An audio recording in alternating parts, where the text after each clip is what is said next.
Hi, and welcome to this Teams training video. My name is James Wilson, and I'm going to be giving you a guide around the Teams interface and showing you some tips and tricks that will help you to get the best out of this fantastic application.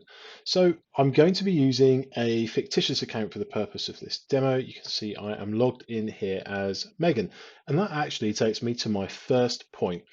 This is a button in itself. Your profile is where some of the additional functionality hides within Teams.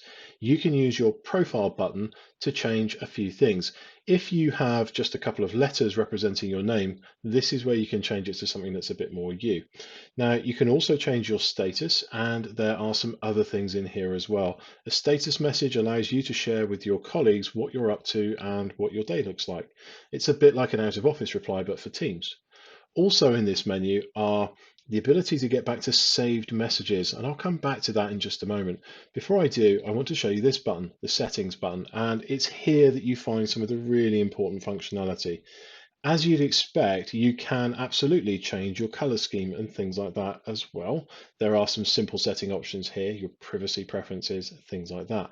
But it's this button, the notifications button, that's really important. As you start to use Teams, you'll notice that it shares lots of information with you, and sometimes that can be a little bit overwhelming. So it's in this section of Teams that you can change the amount of feedback you're getting from Teams about different things that you might be participating in. So, for instance, if you want to be notified when you get a mention, but perhaps you only want a banner, you don't want to start getting emails related to Teams, you can change that setting in here. Equally, there are other settings that perhaps you only want to see in your personal feed, and I'll come to that in just a little while. Things like that enable you to customize your experience and maybe stop Teams from being a little bit so overwhelming in the first place. That's everything for this first video. We're going to come back in a little while. We'll look at activity, we'll look at chat, some of those other functions, but that's how you can customize your notifications and how you can start to get the best out of Teams. Thanks very much.